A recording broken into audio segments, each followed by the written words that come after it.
Welcome to this week's lesson segment on Weekly Outdoor Plus, brought to you by Barbershop, 2400 Church Street, Stevens Point, where they have the most wide variety of vacuums, sewing machines, and parts you can need, and great service to go along with it.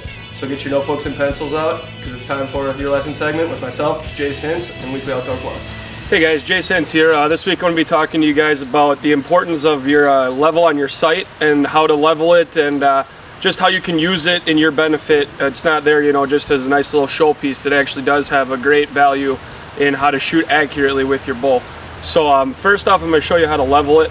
It's basically going to consist of hanging your bow from anything. I mean, you just need a string, tie it off so that it's not going to be super tight where it is going to influence how your bow's hanging. But I mean, I recommend getting about 1 foot to 1.5 foot long a string, hanging it from any, you know, a nail in your garage, anything that'll let it free hang. And then when you have it free hanging, you can see if your level is going to be level when you're looking at the tilt of your bow. And the tilt of your bow is really important. You know, that's so that when you're holding your bow at full draw, you're not tilting your hand left or right or anything. You can make sure your level is vertical. And if it's right in between the two lines, if it is, that's a very good thing. That's one thing that'll definitely cut out your left to right shooting. By hanging it like that, it's just obviously cutting out any torque, and it's just natural gravity going to be able to level it. Most of the sights that you'll be buying, especially the high-end ones, will have an easy adjustable. Basically, it's going to be 2 Allen wrench screws that you can loosen up, tilt your sight up and down just to make it so it's perfectly level. Getting that done alone is going to help you out. The way that your level helps you out is when you're in your tree stand especially, or standing outside where you're not on concrete or pavement, something that is flat. This is going to make it so when you're at full draw, you might feel like you're standing straight up and down. You might feel like you don't have any hand torque. But just by looking at that level and glancing at it, the farther out you get especially, it's going to make a lot bigger difference.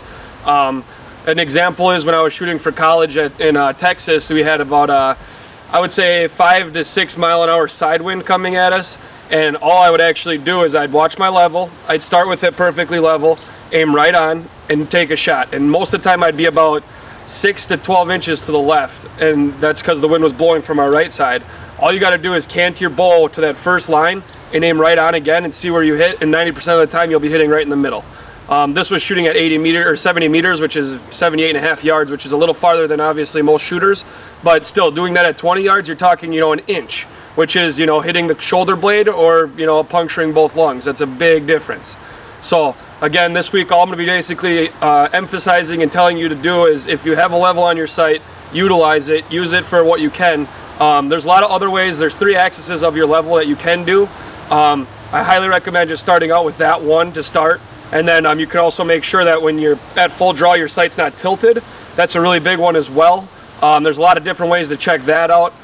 We can help you out in the shop. We got a lot of different tools that'll make it so it has no hand torque, different things to draw your bow back for you, so you can make sure that it's exactly perfect. Again, swing on in, we can help you out with all that stuff. This next week I'm going to be talking to you guys about walk back tuning, and by getting your levels set ahead of time, it's going to make your walk back tuning a lot easier. Even if you just have a simple, you know, 4 or 5 pin setup like most hunters do, make sure it's level, because otherwise this next week walk back tuning won't help you out very well, because you're going to be shooting left and right the farther you go. So little things like that are really going to help you out. Stay tuned. Next week I'll be talking to you guys about walk back tuning. It's honestly probably the biggest thing that you can do to make your patterns tighten the farther you go, and it's very important when you have your multi-pins stacked on top of each other, because they're always going to be in a line. You can't move them in and out individually, so having it tuned like this is going to help you out big time as you shoot from 20 to 30 to 40 to 50, so on and so forth. So have a good week. I'll see you guys next week. Level that bow out. If you have any questions, give us a call at Bucks and Bulls or stop on in, and they'd be more than happy to help you.